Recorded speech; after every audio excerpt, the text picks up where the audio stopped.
Halo, Assalamualaikum Yati. Waalaikumsalam, Prof. Ya, sehat-sehat ya. Ya, alhamdulillah. Hmm. Yati dari area mana? Dari Eh, Tanjung Malim atau dari mana? saya dari Perak, tapi dekat Teluk Intan. Perak juga, Oh, tapi dekat Teluk Intan. oke, Perak ya. Hmm, Jadi tidak terlalu jauh lah ya. betul-betul. Ya, oke. Oke, yang keempat Kamarul Arifin. Assalamualaikum. Assalamualaikum. Kamarul Arifin Waalaikumsalam. Zarkasi. Oke. Ini Ah, namanya panjang, panggil siapa ini? Kamarul panggil atau Arifin Kamarul. atau Kamarul ya? Kamarul. Oke. Oke. Sehat-sehat Kamarul. Alhamdulillah sehat. Nah, dari area mana Kamarul? Dari daerah Saya mana? saya dari Shah Alam, Selangor. Oh, Salam, Selangor ya. Shah Alam. Oke. Undergraduate dari mana dulu? USM, Pulau Pinang.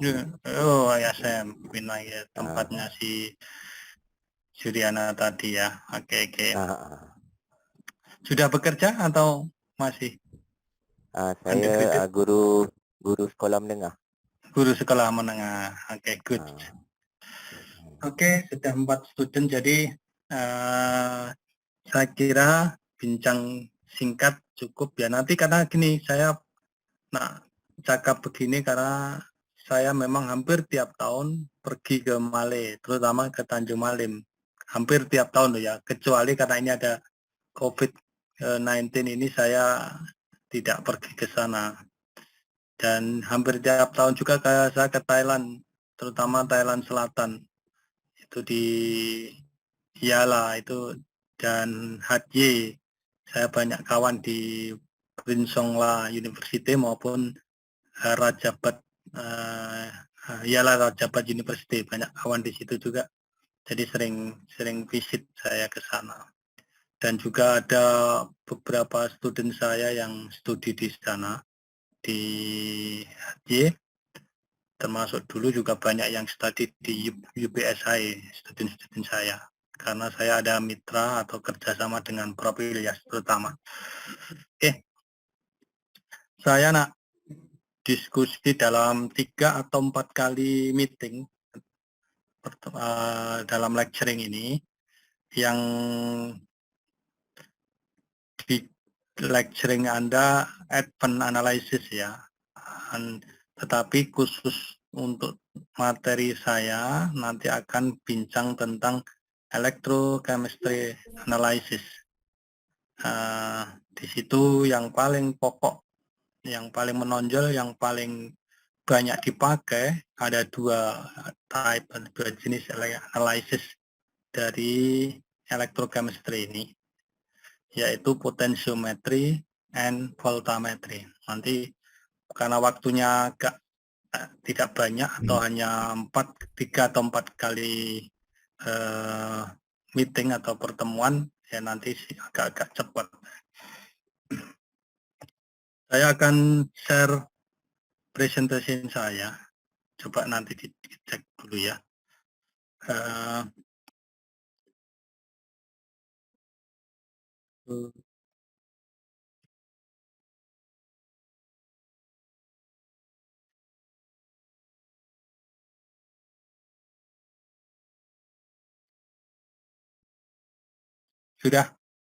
Sudah bisa lihat?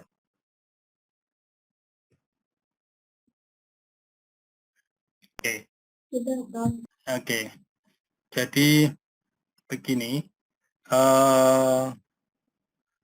saya akan sampaikan dalam bahasa campur-campur ya, bahasa Indo, bahasa Malay, saya dikit-dikit bahasa Malay, bahasa Indo atau bahasa Inggris sedikit-sedikit juga, tetapi mungkin presentationnya in English. Jadi saya sendiri meskipun Malay dan Indonesia itu sama, mirip, tapi kadang-kadang banyak beda. Terutama pronunciation-nya itu beda. Yang saya kadang-kadang nggak ngerti lagu kalau music itu kok sama. Jadi music pronunciation di music itu sama Malay dan Indonesia, tapi kalau cakap agak beda.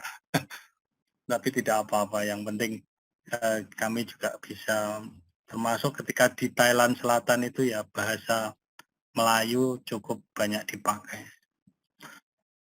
Gini, jadi dalam analisis Anda di lecturing ini kan temanya tentang advanced analysis ya. Anda mungkin di meeting dengan atau kuliah dengan Prof. Ilyas yang lalu maupun yang akan datang agak sudah diberi penjelasan tentang berbagai instrumen atau metode analisis seperti atomic absorption spectroscopy, atomic emission spectroscopy, Fluorescence dan lain sebagainya. Saya kira termasuk ultraviolet and visible spectroscopy, semuanya merujuk pada instrumen-instrumen yang dipakai untuk analisis. Dan hampir semuanya instrumen-instrumen yang dipakai untuk advanced analysis itu mahal-mahal. Jadi harganya mahal. Kalau saya orang Indo bilang misalnya, kalau atomic absorption spectroscopy itu price-nya, harganya itu bisa mencapai 1 miliar rupiah. 1 miliar rupiah itu kalau di ringgit ya dibagi 3.000, ya sekitar 300.000 ringgit Malay. Itu harga satu instrumen atomic absorption spectroscopy. Bahkan kalau yang gambar ini, yang di bawah ini emission ya, atomic emission spectroscopy harganya 3 kali lipat dari harga EES. Jadi bisa 3 miliar rupiah kalau orang Indo. Sangat mahal. Sangat mahal. Jadi harganya miliaran rupiah kalau orang Indo. Nah, kita termasuk Prof. Ilyas ini bekerja di bidang electrochem analysis yang alatnya itu tidak mahal atau sangat murah kalau dibilang. Jadi alatnya relatif sangat murah. Misalnya untuk voltametri ini paling kalau di Indonesia hanya harganya sekitar 10 juta misalnya. 10 juta itu kalau dibagi ringgit Malaysia 3.000 ya berapa ya?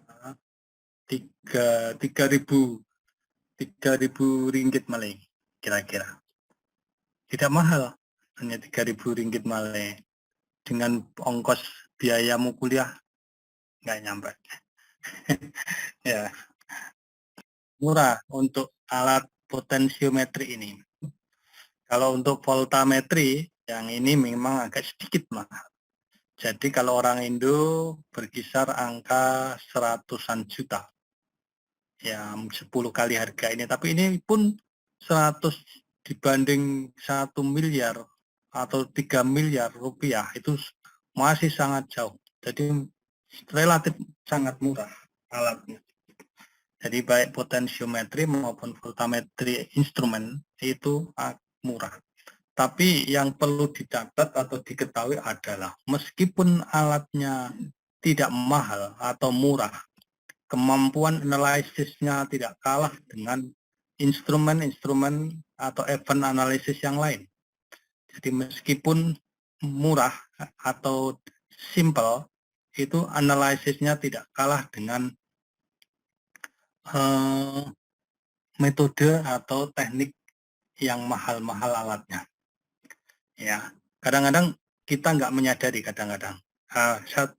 Saya sedikit info, misalnya alat ini,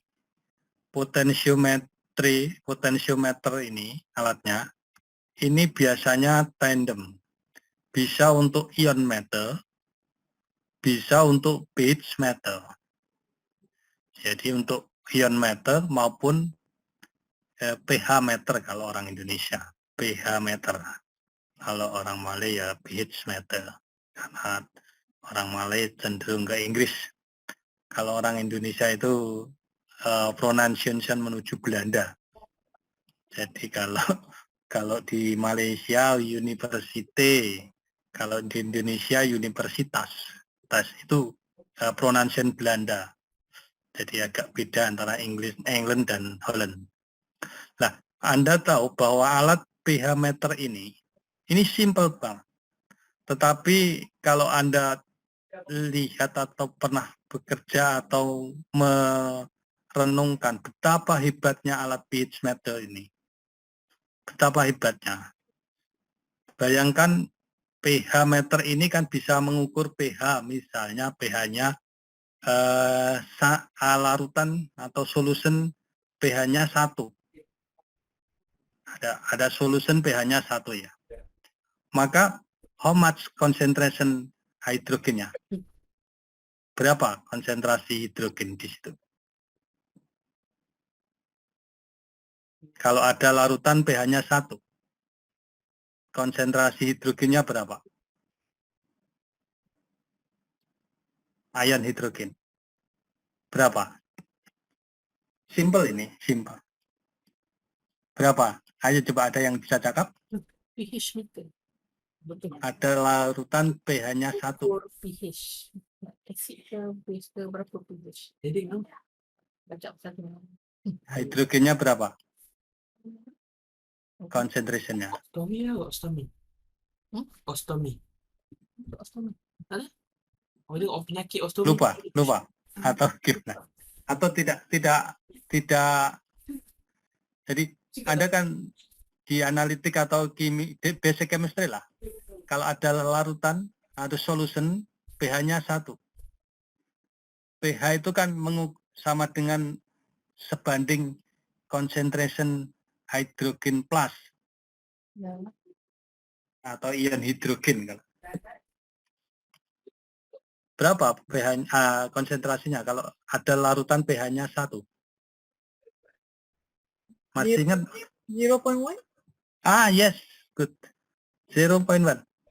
Atau saya tidak tahu bahasa Malaysia. Kalau 1 kali 10 pangkat min 1 sama enggak? 1, 10 pangkat min 1. Paham ya? Paham. 10 pangkat Yang min 1. Sama itu angkanya 0.1 itu sama dengan 1 kali 10 pangkat min 1. Ya, sama. Nah, itu kalau pH-nya 1. Kalau larutan itu diukur pH-nya 2, konsentrasinya ion hidrogen berapa?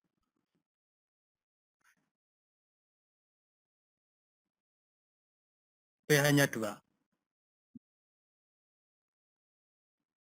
0.01? Yes. Ya, di 0.01. Jadi 1 kali 10 pangkat min 2. Kalau larutan itu pH-nya diukur 6, pH-nya 6. Hidrogen konsentrasinya berapa?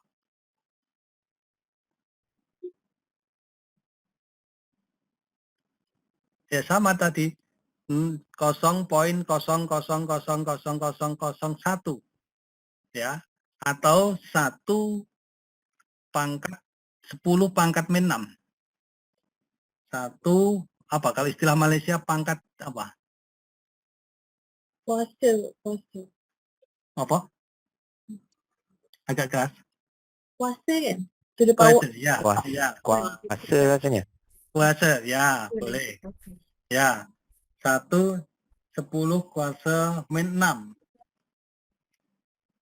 Itu sama dengan 0.0000001. Sangat kecil toh? Iya kan? Hidrogennya sangat kecil. 0.0000001 itu kalau di dalam AS yang kemarin Prof. jelaskan, itu sama dengan ppm. Jadi 10 pangkat atau kuarsi 6 minus 6 itu sama dengan part per million. Ya toh? Ya, 0,000001 kalau orang Indonesia. Itu sama dengan ppm, 1 per million. Atau kalau Indonesia 1 per juta. BPJ kalau orang Indonesia. Satu per atau dibagi 1 juta. Itu kalau pH-nya -6. Kalau solution itu pH-nya 6 ya. Itu konsentrasinya H+ kecil. Bayangkan kalau ada solution pH-nya diukur itu 11 misalnya, 11. Kan pernah ngukur kan Anda bahwa solution itu pH-nya 11. Pernah kan? Mungkin pernah. Ya harusnya pernah. Jadi ada solution diukur pakai pH meter, itu pH-nya 11. Kan ini bisa mengukur pH dari 0 sampai 14 pH meter. Jadi bisa jadi mengukur solution pH-nya 11 misalnya. Itu larutan basah orang Indonesia atau base in English. Jadi basah atau kelompok ion hidrogennya banyak. Nah, di situ kalau pH-nya 11, maka konsentrasinya ion H+ atau hidrogen ion itu kan 1 kali 10 pangkat min 11 atau 0.0000010 ya. Itu angka yang sangat kecil. Bayangkan. Angka yang sangat kecil. Tapi hebatnya, meskipun angka itu sangat kecil, alat ini bisa measure, bisa mengukur dengan baik. Ya. Jadi alat ini bisa mengukur ion hidrogen dengan sangat kecil, Pak. Bayangkan kalau 10 pangkat min 11 atau 0.0000011 sampai angka zeronya 11. Itu kan angka yang sangat kecil. Tetapi alat ini masih sangat bisa. Jadi sangat bisa. Jadi simple, murah, tetapi mampu mengukur dengan baik. Jadi kebetulan saja karena ini yang diukur hidrogen, salah satu ion yang ada itu dengan alat ini. Sebenarnya alat ini kan bisa mengukur ion-ion yang lain. Jadi another ion seperti silver ion, sodium ion, kemudian merkuri ion, atau yang lain semuanya bisa diukur dengan instrumen ini. Jadi boleh dibayangkan instrumen yang sangat simpel dan murah ini bisa mengukur ion-ion yang lain dengan teknik yang kita nanti pelajari namanya potensiometri ya. Nah, demikian juga instrumen di sebelah kanan, voltameter, itu juga sama. Ini mengukur berbagai ion, bahkan molekul atau yang lain, itu bisa dengan kemampuan yang kecil juga. Kemampuan yang sangat kecil dengan cara yang sangat cepat. Karena instrumen yang di sebelah kanan ini biasanya sudah computerized, sudah ada program komputernya, jadi bisa lebih cepat. Kalau ini yang di kiri ini banyak sifatnya manual masih. Jadi meskipun sama-sama digital, tapi ini sifatnya lebih belum advance banget. Tapi ini kemampuannya sudah hebat. Nah, dua hal ini yang mungkin ini baru introduction ya, pengenalannya akan kami atau saya sampaikan dalam lecturing dengan Anda, yaitu topik tentang potensiometri dan voltametri. Saya akan mulai dengan introduction elektrokimia analitik. Ini dulu. Sudah bisa lihat ya? Oke. Jadi ini kalau Anda beberapa waktu lalu sudah belajar instrumen advance yang lain, maka nanti kita akan belajar tentang potensiometri dan voltametri. Saya akan awali dengan introduction-nya yang simple. Nah, mungkin Anda sudah paham atau mungkin agak lupa-lupa dikit. Ini sebagai untuk mengingat kita semuanya bahwa Electrochemistry ini nanti kita pakai untuk analisis. Maka bidang yang kita pakai ini namanya electrochemistry analysis, yaitu analisis yang menggunakan konsep electrochemistry. Nah, kalau bicara dengan namanya electrochemistry, pasti akan ada dua tim atau dua word. Elektro, ini kalau orang Indonesia listrik, jadi listrik atau current. Kemudian kalau chemistry Anda saya kira sudah paham, jadi chemistry yang membicarakan hubungannya dengan elektron. Nah, kita mengenal biasanya dulu di dalam materi elektron di dalam kimia biasanya di dalam reaksi redox ya, terutama pada bagian elektron transfer reaction yang kita kenal reaksi redox ya, jadi mana ada oxidation dan reduction yang kita ringkas menjadi redox, reduction dan oxidation reaction.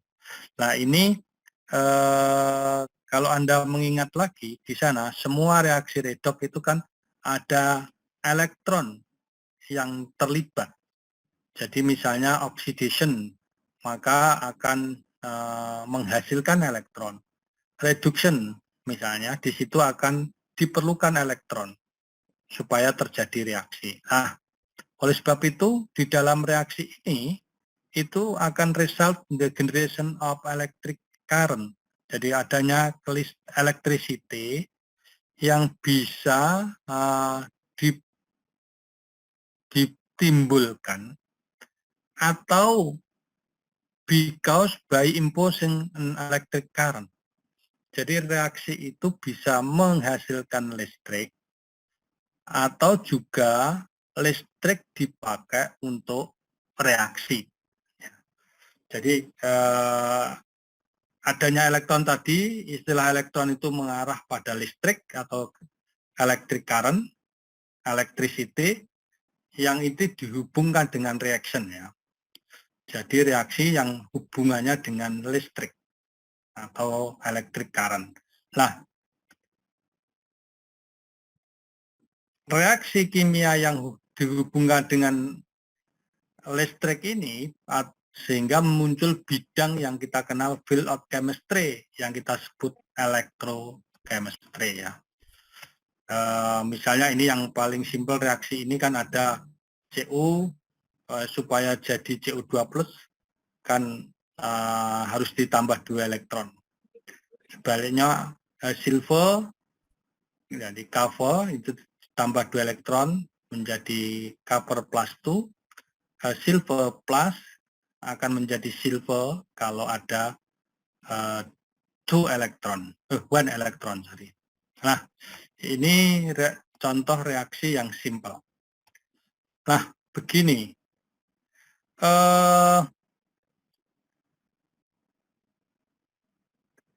Awal kali kita menggunakan reaksi redox itu di dalam electrochemistry ini ada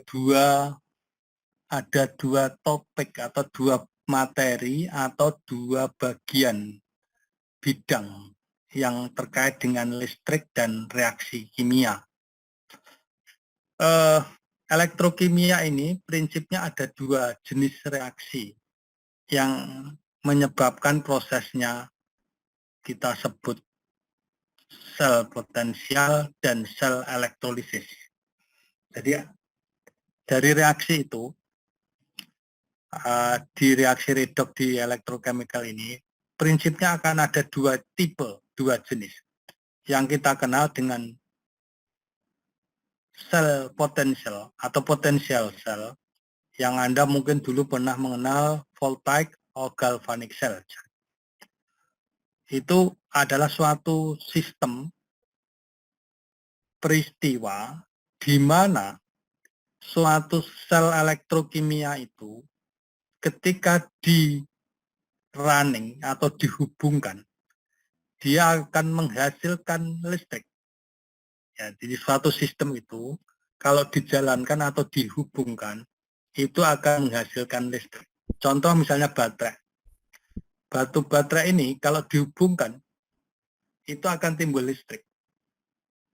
Atau kalau di kereta Anda, nah ini bahasa Malay ini, kereta ya. Kereta itu kalau orang Indonesia kereta api, kalau di Malay mobil ya.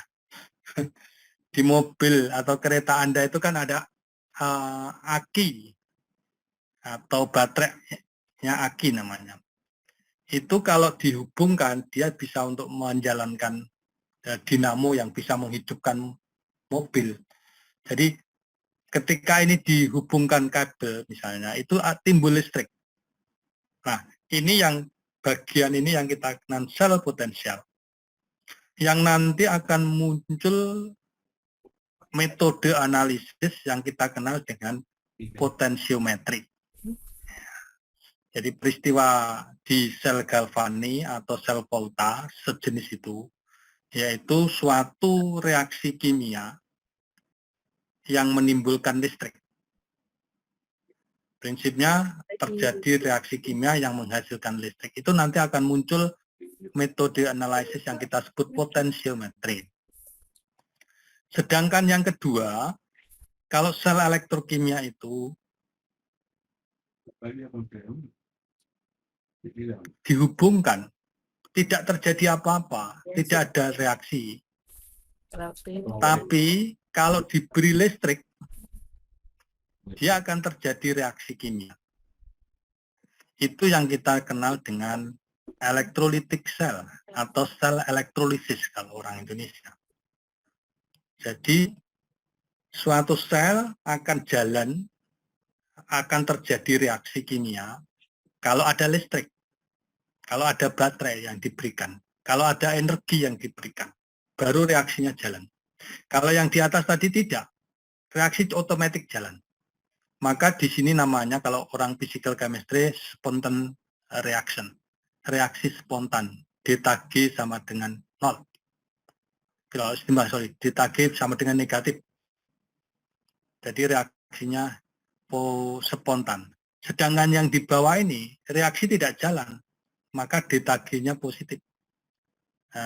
Reaksi tidak otomatis, harus diberi listrik supaya jalannya reaksi. Lah, metode yang kedua ini, peristiwa itu karena ada listrik yang dipakai untuk mereaksikan sel itu, nanti yang kita kenal dengan elektrolitik sel ini, implikasinya akan jadi metode voltametri. Ya, voltametri analysis itu basicnya adalah peristiwa yang ini. Nah, supaya lebih jelas, mungkin saya tunjuk yang lama itu ya.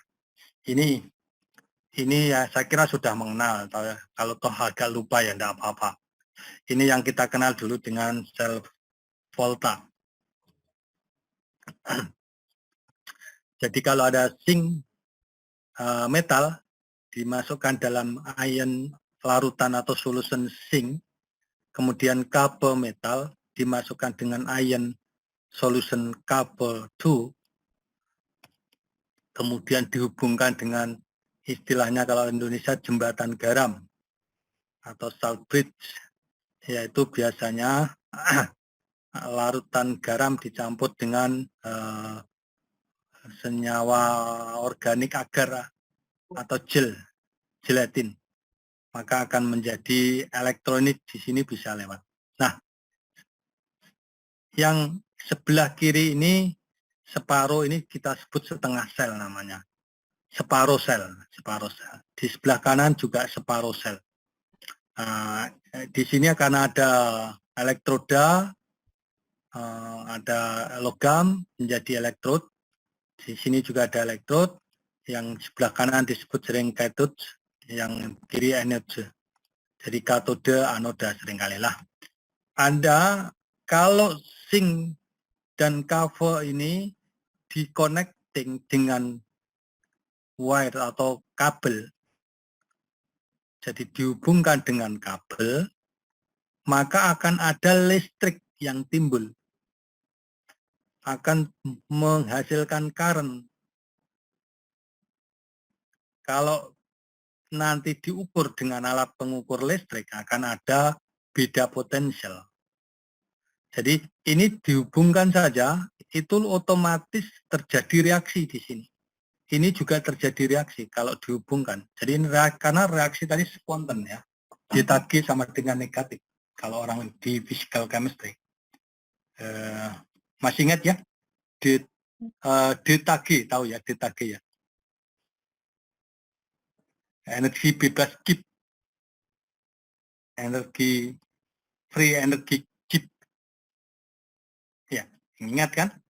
Ya, kalau simbolnya ditagi.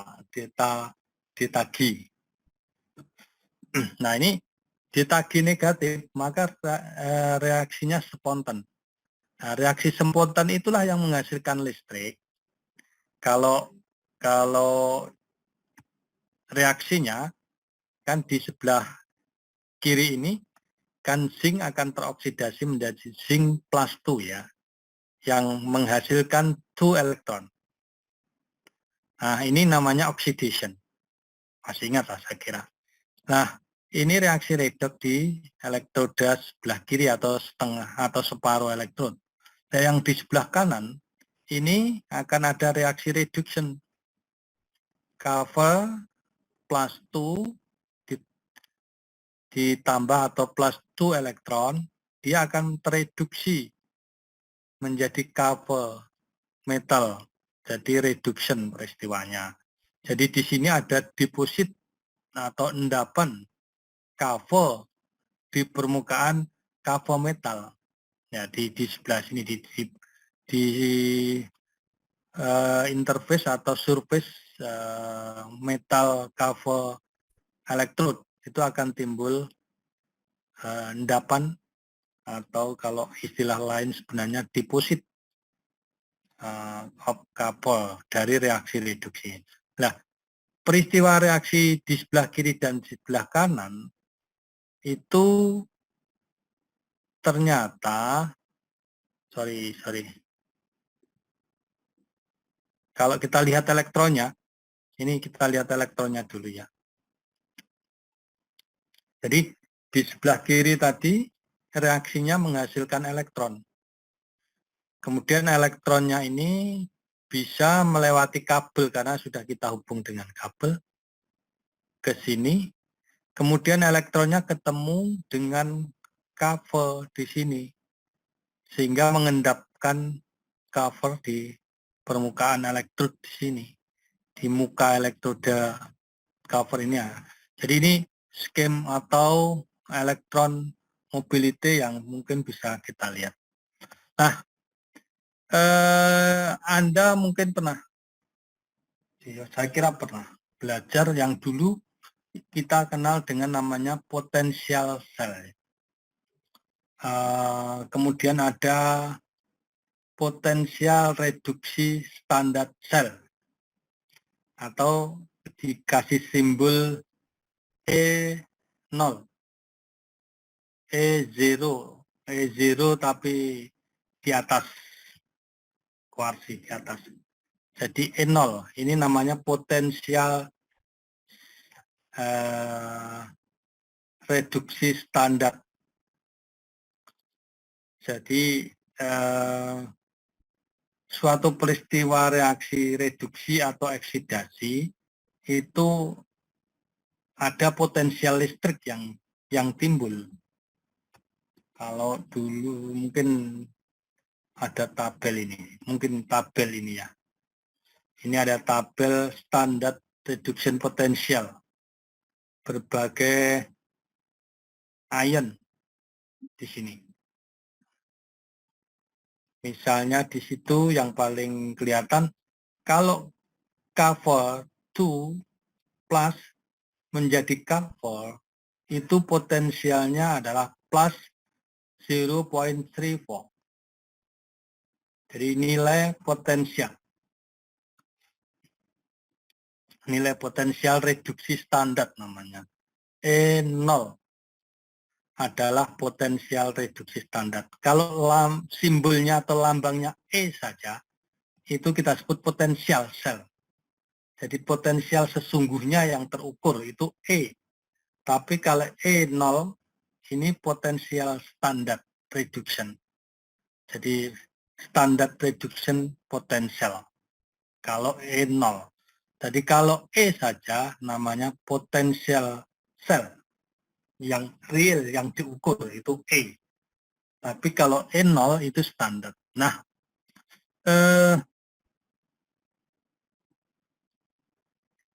zinc misalnya menjadi zinc 2 plus menjadi zinc ini minus 0.76. Misalnya ini dari tabel tadi ya, dari tabel potensial reduksi standar.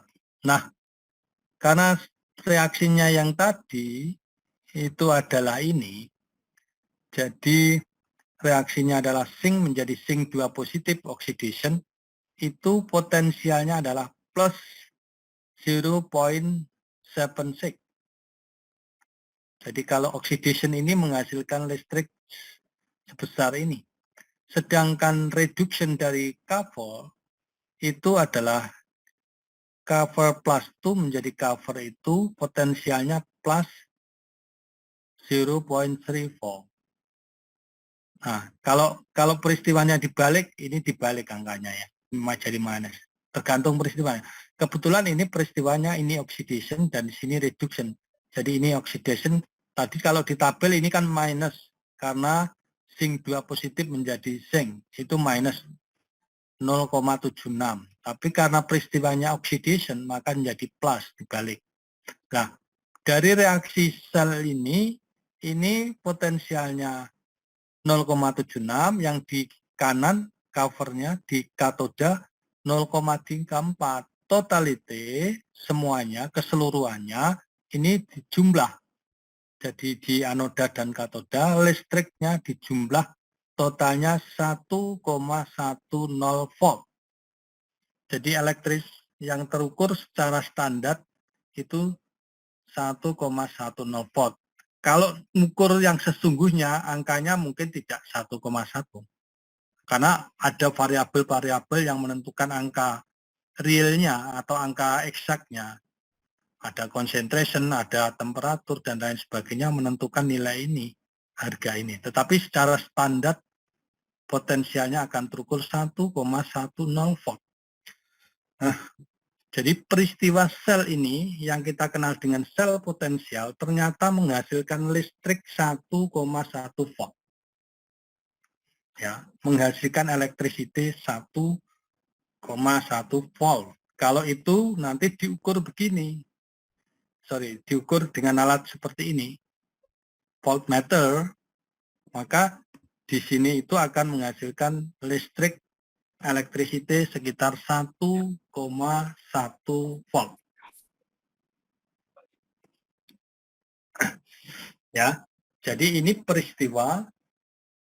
suatu peristiwa dari sel potensial yang menghasilkan listrik. Nah, disitulah yang akan kita pakai untuk analisis nanti. Untuk analisis kimia yang kita kenal dengan potensiometri metode. Jadi metode potensiometri.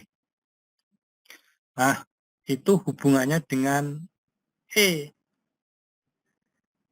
Hubungannya dengan energi listrik yang timbul dari peristiwa reaksi kimia ini.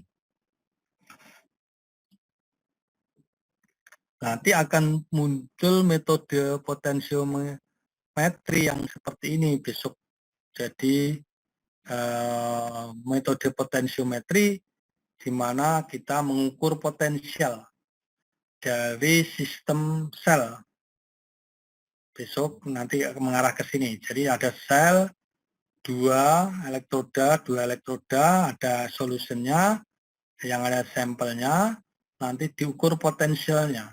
Karena sekali lagi, ada sel yang bisa menghasilkan listrik, tadi peristiwanya, maka akan timbul potensial listrik yang diukur dengan alat voltmeter, maka metode ini kita kenal dengan potensiometer. Jadi kalau potensio itu potensial, meter alat. Jadi alat yang mengukur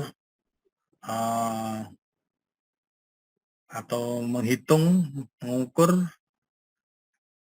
jumlah zat atau analisis konten zat karena potensial listrik. Ini besok yang akan kita pakai dari metode potensiometri ya. Ada pertanyaan dulu? Ada tanya atau perlu diperjelas lagi mungkin kalau ada yang kurang jelas? Boleh.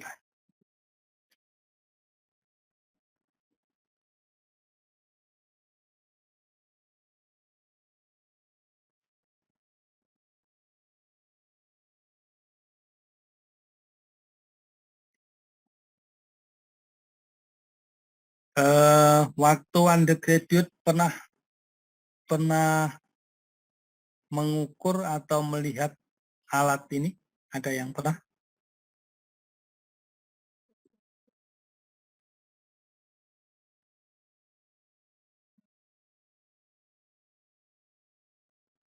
Ada belum? Jadi waktu dulu studi S1 atau undergraduate pernah mengukur ini, melihat alatnya atau bagaimana? Pernah? Pernah ya? Ya, oke. Jadi tidak terlalu asing. Nah, tinggal diingat-ingat kembali.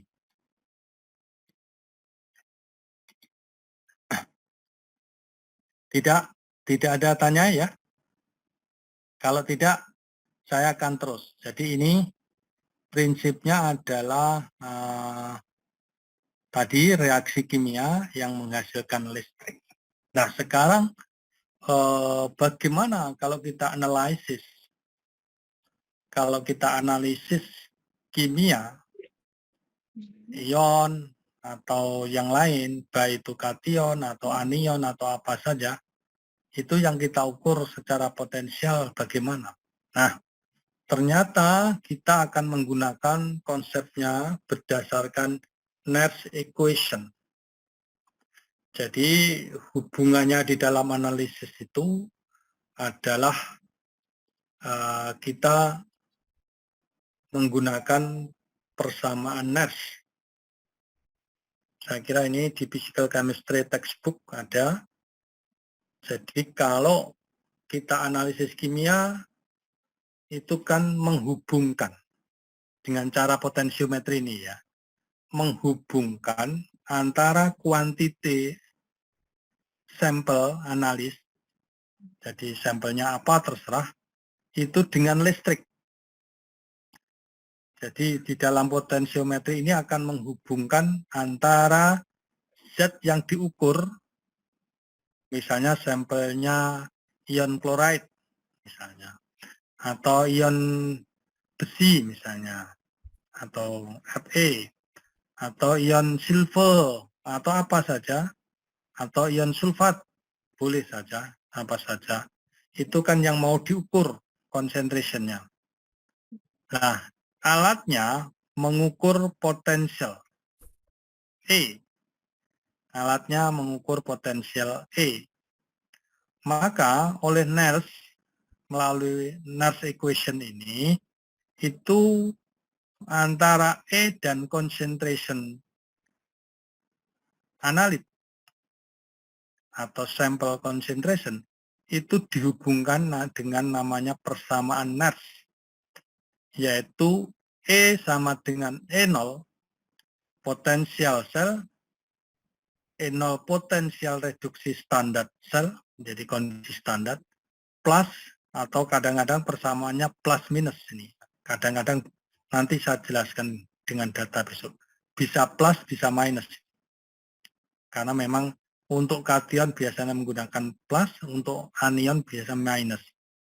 2,303 A T dibagi 2F kali log activity cover ion, atau ini sama saja dengan konsentrasi ion, karena activity dalam kondisi sangat encer sebanding dengan concentration. Jadi activity sebanding dengan concentration. Nah, kalau kita lihat di sini, A ini tetapan gas. Nilai tetapan gas, T temperatur dalam ukuran Kelvin. Sorry nih, ini sebenarnya aslinya N. Aslinya N dulu. Kalau ionnya itu bermuatan 2, karena cover itu 2+, ini N-nya 2. Tapi kalau sampelnya itu L-1, muatannya 1, ini N-nya 1. Jadi kalau Al gabsit aluminiumnya ya 3. Jadi N aslinya N rumusnya. Muatan ion. Muatan ion. Jadi kalau bermuatan +1, N-nya 1, +2, 2, +3, 3, -1, 1, -2 ya 2, dan seterusnya. Nah ini kebetulan cover +2, berarti 2F. Dan F ini Faraday angka bilangan Faraday, yaitu 9.500 angka tetapan Faraday. Nah, karena ini ada angka, suhunya tertentu, kalau kita lihat di sini, ini jelas nih, ada hubungan atau correlation antara potensial yang diukur dengan konsentrasi ion yang diukur. Jadi dari sini ada hubungan antara potensial listrik yang bisa diukur alat dengan concentration zat analit yang diukur. Kalau ini sampelnya adalah contohnya kavol 2+. Jadi ion tembaga sampelnya. Jadi, nah kalau lihat equation ini persamaannya sifatnya berhubungan logaritmik. Jadi bukan persamaan linear langsung. Jadi hubungan antara E dan cover itu sifatnya hubungannya logaritmik. Jadi ada hubungan tapi hubungannya tidak tampak linear antara konsentrasi dan potensial. Ini kan kalau di matematik ada mengenal persamaan Y sama dengan AX misalnya. Y sama dengan AX. Itu adalah persamaan garis lurus linear antara Y dan X. Nah, ini juga menghubungkan antara E dan concentration. Itu kalau linear seperti persamaan garis lurus, Y sama dengan AX. Atau kalau dia tidak mengenai titik 0,0 atau zero potential garisnya tadi, maka persamaannya itu menjadi Y sama dengan AX plus minus B. Ada interceptnya namanya. Itu adalah persamaan garis lurus yang tidak mengenai titik 0.0. Nah, ini juga mungkin ada kemiripan. Jadi, misalnya ini Y, ini interceptnya, ini slope-nya, kemiringannya, ini konsentrasinya. Tapi ini sifatnya logaritmik, hubungannya tidak linear. Nah, hubungannya logaritmik. Jadi garis melengkung pasti grafiknya kalau dibuat antara E dengan concentration yang diukur. Pasti tidak lurus kalau lihat dari persamaan Nernst ini. Tapi yang jelas itu ada hubungan dari sini. Ada hubungan antara potensial yang diukur oleh alat dengan concentration analyte yang diukur. Nah, begini, kita akan sebelum mengukur analit tadi, sampel potensialnya, nanti akan kita ukur. Ini contohnya data ya, saya punya data ini. Ada hubungan, ini contoh data yang ada hubungan. Jadi kalau sampelnya analit misalnya konsentrasi apa, ion apa begitu, misalnya 10 pangkat min 8 atau kuarsi minus 8, itu potensialnya 129. Ini kebetulan kalau di Jalah ini larutan lantanum pernah saya pakai. 10 pangkat minus 7 potensialnya sekian. 10 pangkat minus 6 potensialnya 136,1. Kalau orang Indonesia ini koma. Kalau Malaysia mungkin poin. 10 pangkat min 5 sekian, 10 pangkat min 4 sekian, 10 pangkat min 3 lebih besar lagi, 10 min 2 lebih besar, 10 min 1 lebih besar.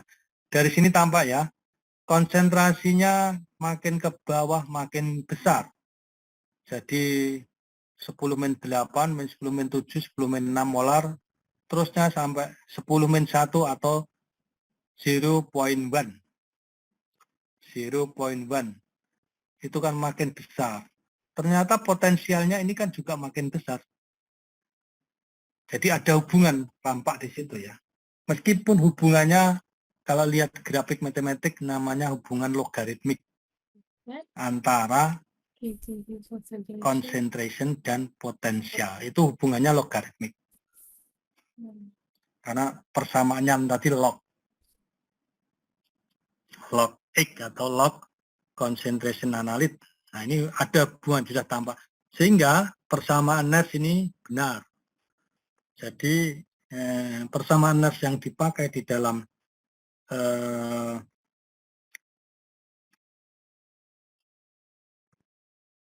potensiometri itu adalah sudah sesuai. Ada pertanyaan sebelum saya lanjut?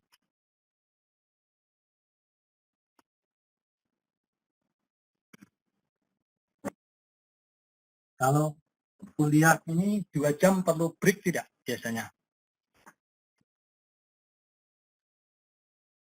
Halo? Perlu ada break tidak? Ada, Bro. Ya, Kejap, Bro. Break. boleh. Boleh sekejap ya. Boleh. Oke lah, minum-minum atau apa boleh. Break 5 menit ya. Oke, Bro. Oke, 5 menit.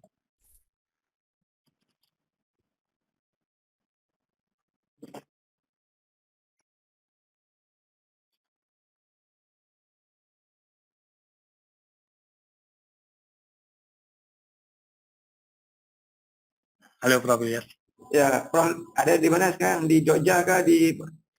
Ada di Jogja sekarang. Ya.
Kosong.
Oke.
Ini telat.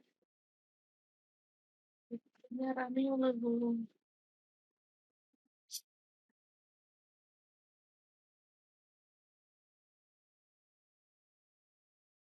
Oh, oh,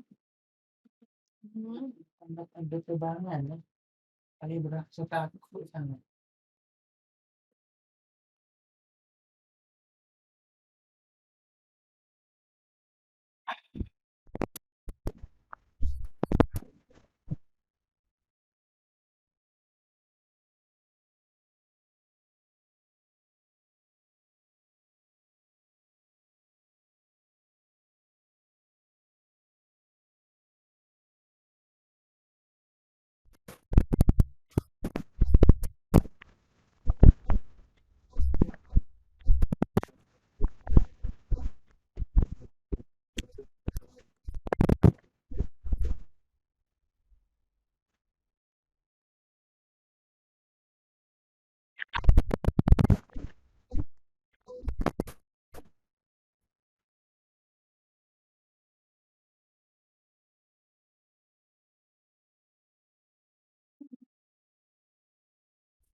Waalaikumsalam. Saya